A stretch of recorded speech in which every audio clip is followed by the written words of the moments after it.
लोग गाइए। श्री भागवत भगवान की है आरती, पापियों को पाप से है तारती। श्री भागवत भगवान की है आरती, पापियों को पाप से है तारती। पापियों को पाप से है तारती, पापियों को पाप से है तारती। पापियों को पाप से है तारती, पापियों को पाप से है तारती। श्री भागवत भगवान की है आरती, पापियों को पाप से है तारती।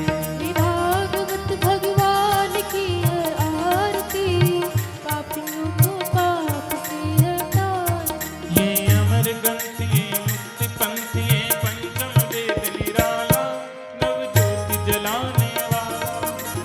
हर ग्रंथ ये मुक्ति पंथ ये पंचम वेद निराला, नव ज्योति जलाने वाला। हरि नाम यही हरि धाम यही, हर नाम यही हर धाम यही, हरि नाम यही हरि धाम यही। हर नाम यही हर धाम यही। प्रभु महिमा की है आरती, पापियों को पाप से है तारती। श्री भागवत भगवान की है आरती, पापियों को पाप से है तारती। ये शांत गीत पावन पुनीत पापों को मिटाने वाला, हरि दर्श कराने वाला। ये शांत गीत पावन पुनीत पापों को मिटाने वाला, हर दर्श कराने वाला। ये सुख करनी ये दुख हरनी, ये सुख करनी है दुख हरनी। श्री मधुसूदन की आरती, पापियों को पाप से है तारती। श्री भागवत भगवान की है आरती, पापियों को पाप से है तारती। ये मधुर बोल जगपंथ खोल, सन्मार्ग दिखाने वाला, बिगड़ी को बनाने वाला। ये मधुर बोल जगपंथ खोल, सन्मार्ग बताने वाला, बिगड़ी को बनाने वाला। श्री राम यही घनश्याम यही, श्री राम यही घनश्याम यही, श्री राम यही घनश्याम यही। श्री राम यही घनश्याम यही। प्रभु महिमा की है आरती, पापियों को पाप से है तारती। श्री भागवत भगवान की है आरती, पापियों को पाप से है तारती। पापियों को पाप से है तारती, पापियों को पाप से है तारती, पापियों को पाप से है तारती। यानि कानि च पापानि जन्मान्तरकृतानि च, तानि सर्वाणि प्रणश्यन्ति प्रदक्षिणां पदे पदे। शीतले त्वं निगतमाता शीतले त्वं निगतपिता, शीतले त्वं निगतधात्री, शीतलायै नमो नमः। भक्त्या दीपं प्रेक्षामि देवाय परमात्मने, त्राहि मां निर्यातघोरात् दीपज्योतिर्नमोऽस्तुते। देवादिवन्दनमातरवन्दनमाचार्यादीनां वन्दनम्। नानासुगन्धपुष्पाणि यथा कालोद्भवानि च, पुष्पाञ्जलिर्मया दत्तं गृहाण परमेश्वर। सभी भक्त बैठ जाएं। बोले भागवत भगवान की जय हो, बोले कृष्ण भगवान की जय हो।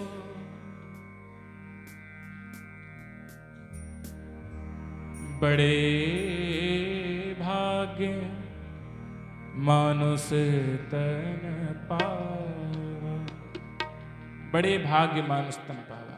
क्यों? क्योंकि मनुष्य देह से ही ये सत्कर्म हो सकता है। अगर भगवान ने हमें मनुष्य देह ना दी होती, हमें कोई पशु बना देते, तो क्या हम ये भागवत करा पाते? ये करा पाते? नहीं करा पाते। भगवान ने हमें मनुष्य बनाया और मनुष्य के बाद हमें इस लायक बनाया, मुझे ऐसी सद्बुद्धि दी कि आज इतना बड़ा सत्कर्म कर रहे हैं और करवा रहे हैं।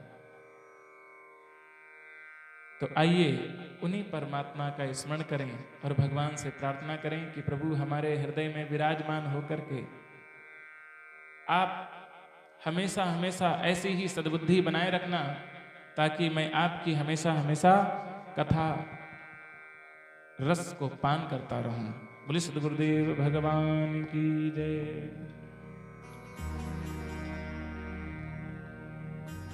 जय राधा माधव, जय कुंज बिहारी, जय राधा माधव, जय कुंज बिहारी, जय राधा माधव, जय कुंज बिहारी, जय राधा माधव, जय कुंज बिहारी। सभी लोग गाइए। जय राधा माधव, जय कुंज बिहारी, जय राधा माधव, जय कुंज बिहारी, जय गोपी जन वल्लभ, जय गिरिवर धारी, जय गोपी जन वल्लभ, जय गिरिवर धारी, जय राधा माधव, जय कुंज बिहारी, जय राधा माधव, जय कुंज बिहारी, यशोदानंद ब्रज जन रंजन, यशोदानंदन ब्रज जन रंजन, यशोदानंदन ब्रज जन रंजन, यशोदानंदन ब्रज जन रंजन, यशोदानंदन ब्रज जन रंजन, यशोदानंदन ब्रज जन रंजन, यमुना तीर बनचारी, जय राधा माधव, जय कुंज बिहारी, जय राधा माधव, सभी लोग गाइए ताली बजा करके। जय कुंज बिहारी, जय राधा माधव, जय कुंज बिहारी, जय राधा माधव, जय कुंज बिहारी, यशोदानंदन ब्रज जन रंजन, यशोदानंदन ब्रज जन रंजन, यशोदानंदन ब्रज जन रंजन, यशोदानंदन ब्रज जन रंजन, यशोदानंदन ब्रज जन रंजन, यशोदानंदन ब्रज जन रंजन, यमुना तीर बनचारी, जय राधा माधव, जय कुंज बिहारी, जय राधा माधव, जय कुंज बिहारी। इतने भाव से गाइए कि आप अपनी सुध ही ना रहे कि मैं कहाँ बैठा हूं। क्योंकि संत कहते हैं भगवान का नाम किस प्रकार से जपना चाहिए। निर्मल मन जन सो मोहि पावा, निर्मल मन जन सो मोहि पावा, मोहि कपट छिद्र ना भावा, छिद्र न भावा, मम पुलक शरीरा मम गुण गावत पुलक शरीरा मम गुण गावत पुलक शरीरा मम गावत पुलक शरीरा गद गद गिरा नयन बहनीरा गद गद गिरा बानीरा गद गद गिरा नयन बहनीरा गद गद गिरा इसलिए गाइए जय राधा माधो जय कुंज बिहारी जय राधा माधव जय कुंज बिहारी हरे कृष्णा कृष्णा कृष्णा हरे हरे हरे कृष्णा कृष्णा कृष्णा हरे हरे हरे राम राम राम हरे हरे हरे राम राम राम हरे हरे हरे कृष्णा कृष्णा कृष्णा हरे हरे हरे कृष्णा कृष्णा हरे हरे हरे राम राधे राधे राम राम हरे हरे हरे राम राम राम हरे हरे हरे कृष्णा हरे कृष्णा हरे हरे हरे कृष्णा कृष्णा कृष्णा हरे राम राम राम हरे राम हरे हरे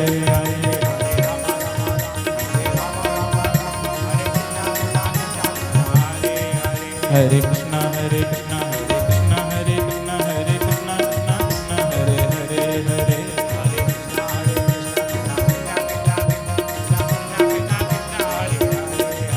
हरे राम हरे राम हरे राम हरे राम हरे राम हरे राम राम हरे हरे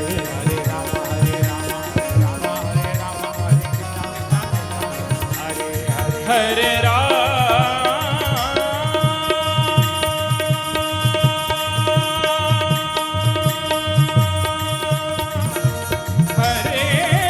हरे हरे राम हरे हरे बोले कृष्ण भगवान की जय बांकी बिहारी लाल की जय देव भगवान की जय हो।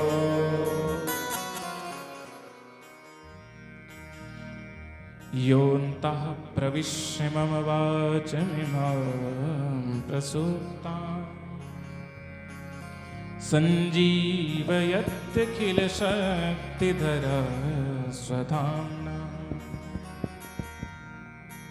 अन्याश्च हस्तचरणश्रवणत्वगादीन् प्राणान्नमो भगवते पुरुषाय तुभ्यम्। बोले कृष्ण भगवान की जय हो हम सब चतुर्थ दिवस की कथा में जिसका समय 2 से 6 सुनिश्चित रहता है, आज ऐसी पावन बेला में पधारे हैं। आज की पावन बेला में बड़ी ही सुंदर, बड़ी ही रसमयी कथाओं को आप लोग श्रवण करेंगे, जिसमें भगवान के भक्तों की और भगवान की कथा आप लोग सुनेंगे। आज तो बहुत कथाएं हैं। कल आप लोगों ने ध्रुव चरित्र को सुना। मात्र 5 वर्ष की अवस्था है और 5 वर्ष की अवस्था में ऐसा तप किया, ऐसा कठिन तप किया कि भगवान कुछ ही दिनों में, 6 महीने में भगवान प्राप्त हो गए। ऐसा क्यों? 6 महीने में ही क्यों? क्योंकि जन्म जन्म मुनि जतन कराही, अंतराम कहीं आवत नाही। बड़े बड़े ऋषि मुनि बद्रीनाथ की गुफाओं में, बड़ी बड़ी कंदराओं में, पहाड़ों में पड़े हुए हैं, लेकिन भगवान नहीं मिल पाते। कभी सोचा है? आप लोग भी इतना बड़ा सत्कर्म करते हो, लाखों रुपए खर्च होता है, कभी परमात्मा की प्राप्ति हुई? नहीं। आप परमात्मा की खोज के लिए न जाने कितने जतन करते हो, कितने प्रयास करते हो, फिर भी वो परमात्मा नहीं प्राप्त होता। अच्छा, कुछ लोगों को मिल भी जाता है लेकिन वे जान नहीं पाते।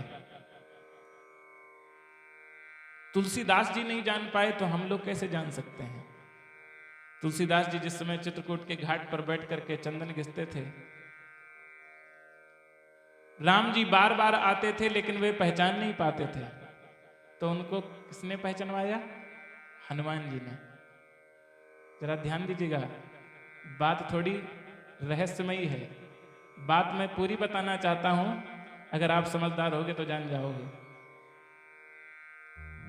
चित्रकूट के घाट पर भई संतन की भीड़, तुलसीदास चंदन घिसे तिलक दे रघुवीर। ये दोहा तो खूब आप लोगों ने सुना है। इस दोहा को किसने बोला? श्री हनुमान जी ने। 2 बार बोला, तब तुलसीदास जी जान पाए। जैसे ही जाने तो तुरंत भगवान के चरणों में लिपट गए। तभी तो तुलसीदास जी जब हनुमान चालीसा पढ़ते हैं तो हनुमान जी को अपना गुरु मानते हैं। तभी तो कहा, श्री गुरु चरण सरोज रज निज मनु मुकुरु सुधारि, बरनउँ रघुवर विमल जसु जो दायक फल चारि। जो दायक फल चारि। फल कौन से 4 फल? 4 फल जान पाए? 4 फल धर्म अर्थ काम मोक्ष, ये 4 पुरुषार्थ ही फल हैं। और जिसको ये 4 पुरुषार्थ, ये 4 फल जिसे प्राप्त हो गए, फिर समझ लो उसे भगवान प्राप्त हो गए। अच्छा, हम लोगों को भी भगवान मिल जाते हैं लेकिन हम लोग जान नहीं पाते।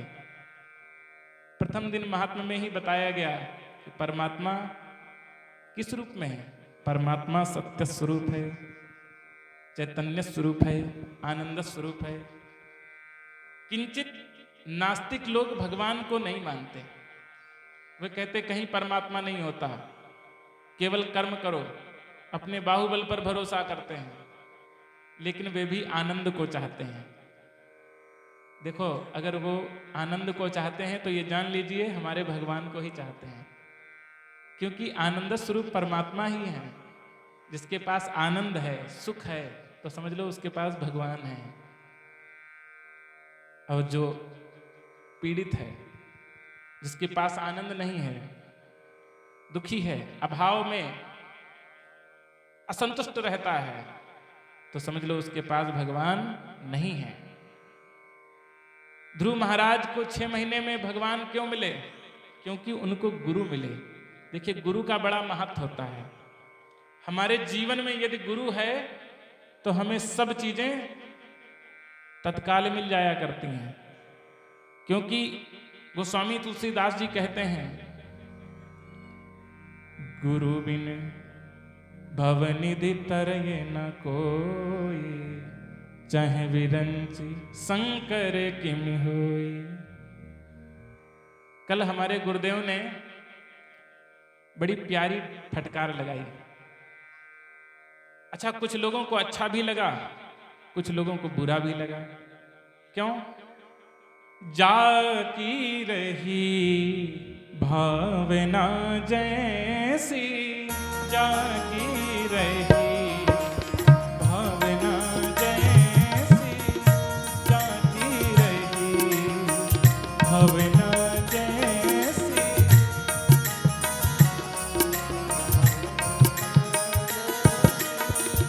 प्रभु मूरत देखी तिन तैसी,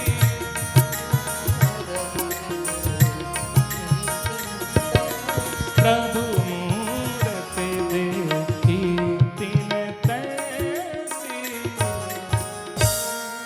जाकी रही भावना जैसी, प्रभु मूरत देखी तिन तैसी। जिस समय भगवान राम मिथिलापुरी में जाते हैं तो किसी को तो सखा दिखते हैं, किसी को भाई दिखते हैं, तो किसी को पुत्र की तरह दिखते हैं। जिस प्रकार से भगवान कृष्ण मथुरा में गए तो वहां के जो दुष्ट पापाचारी दुराचारी राक्षस लोग हैं उनको तो भगवान काल रूप में दिखते हैं, और वहां की वनिताओं को तो कोई किसी को प्रीतम दिखते हैं तो किसी को सखा दिख रहे हैं। तो जाकी रही भावना जैसी। कल भी पूज्य गुरुदेव ने जब फटकार लगाई तो कुछ लोगों को अच्छा लगा, कुछ लोगों को नहीं अच्छा लगा। कुछ लोगों ने पूछा कि ये गुरुदेव कहाँ से आए हैं, गुरुजी कहाँ से आए हैं, बड़ा आज गुस्से में बोल रहे थे। अच्छा एक बात बताओ, अगर बेटा अगर गलती करेगा तो बाप डांटेगा कि नहीं? जरूर डांटेगा। और गुरु और पिता में बिल्कुल अंतर नहीं होता है, नाम और बिंदु। ध्यान लीजिए, हम लोग पिता से बिंदु परंपरा से अर्थात वंश परंपरा से हमारा बढ़ोतरी होती है, हम बढ़ते हैं, और गुरु नाम परंपरा से बढ़ता है। नाम परंपरा से हमारी उन्नति होती है। हम लोग जितने लोग बैठे हुए हैं ये लोग गुरु परंपरा से नाम परंपरा से बढ़ करके मिले हैं।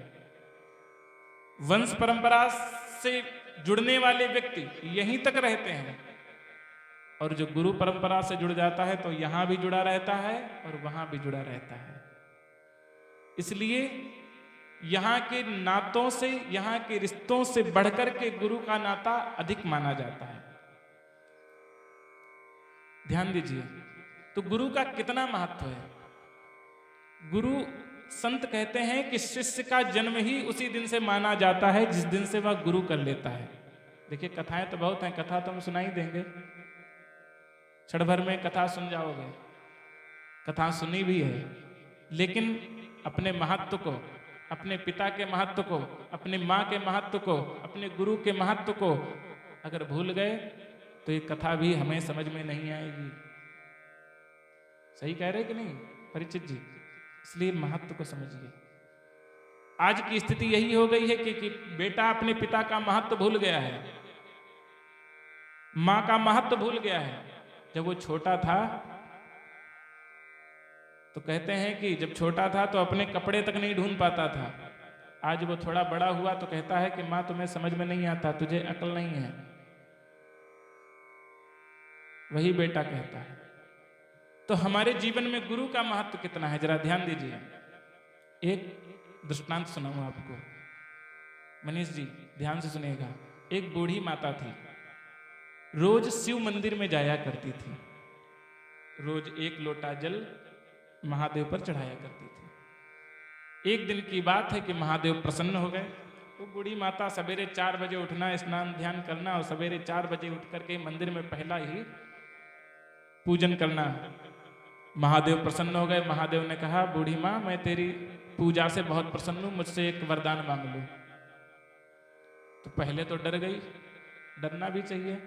अभी आप ही लोग हो, महादेव के मंदिर में स्थापना हो जाएगी, पूजा करने आओ, रात में 4 बजे कोई देवता एकदम प्रकट हो जाए तो भाग खड़े होगे, डर जाओगे। बेशक वो भगवान नहीं हो, तुम तो कहोगे भूत आ गया लग रहा कोई। इसीलिए तो भगवान दिखते नहीं हैं। भगवान तो आज भी प्रकट होने के लिए तैयार हैं, लेकिन डरते हो आप भी, क्योंकि जिस दिन भगवान मिल गए उस दिन तो दोबारा फिर मंदिर ही जाना छोड़ दोगे, बुखार और आ जाएगा, और कमजोर दिल के होगे तो वहीं राम नाम सत्य हो जाएगा। इसलिए भगवान जल्दी नहीं मिलते हैं। अब बूढ़ी माता को तो मिल गए। बूढ़ी माता थोड़ी सी भयभीत हुई कि अरे ये कौन बाबा जी आ गए, त्रिशूल लिए, गले में सर्प माला। तो कहा कि हम महादेव हैं। तो जब सोचा कि इतनी रात में 4 बजे कौन आ सकता है, ठंड का महीना, भयंकर कोहरा गिर रहा है, तो कहा कि बूढ़ी माता मैं महादेव हूं, मैं तेरी पूजा से प्रसन्न हूं, तो मुझसे कोई एक वरदान मांग ले। तो उसने मन में सोचा जब महादेव प्रसन्न है तो क्यों ना एक वरदान मांग ही लिया जाए। फिर सोचा कि कौन सा वरदान मांगे। देखिए जो भक्त होता है वो कुछ चाहता ही नहीं है। तो उसने कहा कि प्रभु मुझे एक दिन का समय दीजिए, मैं अपने घर में भी परामर्श ले लूं। ध्यान से सुनिएगा। तो महादेव ने कहा कि ठीक है माता, कल तुम आना सोच विचार करके, लेकिन ध्यान शर्त यह है कि एक ही वरदान दूंगा। ठीक है महादेव। वो अपने घर गई और अपने बूढ़े पति से बोली कि आज मुझे महादेव के दर्शन हुए। तो पहले तो बूढ़े बाबा बड़ी जोर से हंसे कि बुढ़िया सठिया गई है, पागल हो गई, से महादेव कहाँ मिल गए। लेकिन जब उसने सब बात बताई तो विश्वास आया। कहा कि क्या कहा? कहा कि एक वरदान मांग लो। तो बूढ़े दादा ने कहा कि तू ऐसा कर, देख मेरे बूढ़े दांतों से दांत से रोटी नहीं कटती है, तो दूध मांग ले, घर में दूध हो जाए, दही हो जाए, घी हो जाए। कहा कि ठीक है। इसके बाद में बेटे के पास गई, बेटे को बात बताई तो बेटे ने कहा कि अरे मैया, कोई धंधा व्यापार चलता नहीं है, घर में कुछ खाने को नहीं है, महादेव से कोई बढ़िया व्यापार मांग लो, खूब घर में पैसा आ जाए, खूब धनलक्ष्मी आ जाए। अब बूढ़ी माता सोची कि अब अपने पति की बात सुने, बुढ़ाई की बात सुने कि अपने बेटे की बात सुने। फिर बूढ़ी माता ने सोचा कि अपनी बहू से भी पूछ लें। बहू बड़ी सरल थी, बहू के पास गई। बहू, आज महादेव ने दर्शन दिए, महादेव ने कहा कि एक वरदान मुझसे मांग लो। तो बहू अब तुम बताओ कि मैं कौन सा वरदान महादेव से मांगू। बहू ने पैर पकड़ के माँ से कहा, मैया तुम तो देखती हो हमारी बहू, तुम्हारी बहू 12 साल हो गए हमें विवाह के, एक संतान नहीं हुई। अगर एक संतान हो जाती तो हमारा वंश चल पड़ता। इस प्रकार से जब बहू की बात सुनी तो बहू की बात ज़्यादा अच्छी लग गई कि सही बात है, जिसके लिए व्यक्ति परिवार बनाता है, आप परिवार के लिए बहू के लिए बेटा मांग ले। चक्कर में पड़ गई कि अगर पति की ना माने तो पति पर धर्म जा रहा है, बेटे की ना माने तो बेटे का धर्म जा रहा है, बहू की ना माने तो बहू का। और खुद बेचारी पीड़ित थी, सोचा था कि अगर ये लोग मना कर देंगे तो मैं अपनी आंखें ही मांग लूंगी। उसे बेचारी को दिखता कम था, रोने लग गई। तभी नारद जी आ गए। नारद जी कहने लगे, ओ बूढ़ी मैया, काहे को रो रही हो? क्या किसी ने कुछ कह दिया? नहीं स्वामी जी, कहा कुछ नहीं, मुझे महादेव ने दर्शन दिए और उन्होंने कहा एक ही वरदान मैं तुझे दूंगा। अब मैं सोचती हूँ कौन सा वरदान मांगूं, क्योंकि मेरे आंखें नहीं है। मैंने सोचा था मैं अपनी आंखें मांग लूंगी, लेकिन मैंने सोचा अपने पति से पूछ लूं। पति कहते हैं घर में दूध दही मांग लो। बेटे से पूछा, बेटा कहता है घर में पैसा मांग लो। बहू से पूछा तो बहू कहती है घर में बेटा मांग लो। अब बताओ, वरदान एक मिलना और सबके वरदान कैसे पूरे हों? नारद बाबा ने कहा, अरे मैया तू मेरी शिष्या है, तू चिंता किस बात की करती है, मैं तेरा आखिर गुरु हूं, तो बिल्कुल मत परेशान होना। जब महादेव तुम्हें दर्शन दें तो उनसे एक ही वरदान मांगना और कहना कि हे प्रभु, आप मुझसे यदि प्रसन्न हो तो मैं अपनी आंखों से अपने पोते को हाथी पर बैठा सोने के कटोरा में बढ़िया दूध चावल खाते हुए देखूं। ध्यान दीजिएगा, वरदान एक ही है। पहुंच गई महादेव के मंदिर में। अब महादेव जैसे ही प्रकट हुए तो महादेव से कहा कि प्रभु, मुझे एक ही वरदान चाहिए, मैं अपनी आंखों से अपने पोते को हाथी पर बैठा सोने के कटोरा में बढ़िया दूध चावल खाते हुए देखूं। महादेव प्रसन्न हो गए, कहने लगे तुम्हें कौन मिल गया, तूने तो कुछ छोड़ा ही कहाँ, सब कुछ तो मांग लिया। आंखें मांग ली, हाथी पर बैठा। हाथी किसी अरे गहरे के यहाँ थोड़ी ना होता है, हाथी तो राजा महाराजाओं के यहाँ होता है। और फिर सोने के कटोरा में, तो सारे बर्तन जब होंगे सोने के चांदी के। इस प्रकार से गुरु का महत्व बहुत है। देखिए, कहीं पर जब हम भटकते हैं तो गुरु के पास जाते हैं, और जिसके पास गुरु नहीं होता है वो व्यक्ति हमेशा हमेशा भटकता ही रहता है। गुरु जीवन में अवश्य बनाना चाहिए, चाहे वो माता पिता हो, चाहे वो सदगुरु हो। क्योंकि कहते हैं कबीरा हरि के रूठते गुरु की शरण जाए। अगर भगवान रुष्ट हो जाएं, ग्रह नक्षत्र भी रुष्ट हो जाएं तो कहाँ जाना चाहिए? गुरु की शरण में जाना चाहिए। और अगर गुरु रुष्ट हो गए तो भगवान भी सहायता नहीं करते। और ये सच है। हम लोग जब परेशान होते हैं, ग्रह नक्षत्र खराब होते हैं, तो किसके पास जाते हैं? ब्राह्मणों के पास, गुरुओं के पास। गुरुदेव, न जाने अब कैसा समय चल रहा है, जरा ग्रह नक्षत्र देख के बताइए। तो गुरु जी बताते हैं कि देखो, ये तुम्हारा सूर्य खराब है, बृहस्पति खराब है, चंद्रमा खराब है, इस ग्रह की आहुति लगवा दो, ग्रह शांति करा दो। तो बताओ, गुरु जब कृपा करता है तभी तो कृपा होती है। और ध्यान दीजिए, हमारे जीवन में गुरु का, ब्राह्मण का क्यों महत्व है? कोई भी व्यापारी या कोई भी कर्म करने वाला वो आपका हित नहीं चाहता। डॉक्टर हमेशा चाहता है कि लोग बीमार हों। पुलिस हमेशा चाहती है कि आप लोग झगड़ा करो तो हम आपके गांव में आए। वकील हमेशा चाहता है कि तुम लोग झगड़ा करो, आपस में वाद विवाद करो तो हम कोर्ट कचहरी करें। लेकिन एक ब्राह्मण ही ऐसा होता है जो हमेशा आपके लिए मंगल कामना करता है। हमेशा आपके लिए सोचता है कि भैया, हमारे सुरेश भैया खूब सुखी रहें, और खूब जब सुखी रहेंगे तभी तो भागवत कथा करवाएंगे। आज जब दुखी रहेंगे तब कैसे करवा पाएंगे? तो बताओ, ब्राह्मण के अलावा कोई आपका सुख चाह सकता है? कोई नहीं चाह सकता। डॉक्टर भी आपका बड़ा सगा होगा तो वो भी सोचेगा ये कब बीमार होंगे, जब हमारे यहाँ इंजेक्शन लगवाने आएंगे, तब हम इनके पानी का इंजेक्शन लगा लगा करके खूब 500 रुपये वसूलेंगे। तो इसलिए ब्राह्मण का बड़ा महत्व है, गुरु का बड़ा महत्व है। हमारे जीवन में गुरु होना बहुत जरूरी है। आज अगर गुरु जी आपके परिवार से, आपके पिता से ना जुड़े होते तो क्या ये सत्कर्म हो पाता? नहीं हो पाता। हाँ, हो सकता था, लेकिन फिर कितना खर्च होता, इसकी आपने शायद सीमा भी नहीं लगाई होगी। क्योंकि एक गुरु ही होता है जो अपने शिष्य को हित चाहता है, चाहे वो कैसा गुरु हो। राजा बलि की कथा आप लोग सुनेंगे।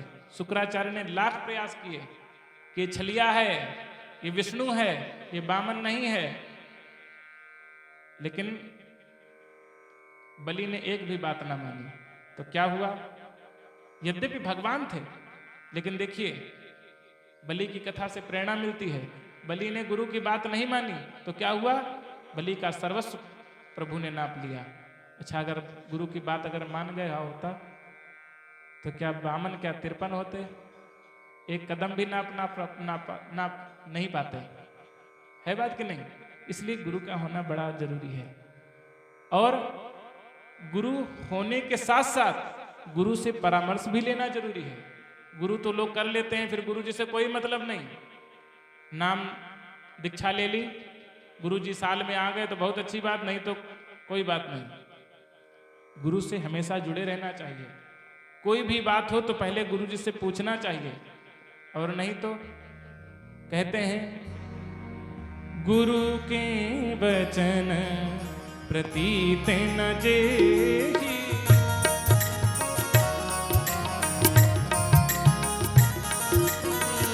गुरु के वचन प्रतीत न जेहि।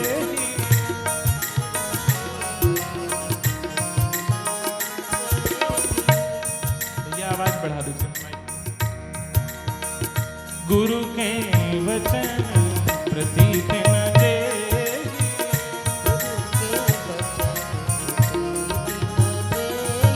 सपने सुख सिद्धि सुलभ न तेहि,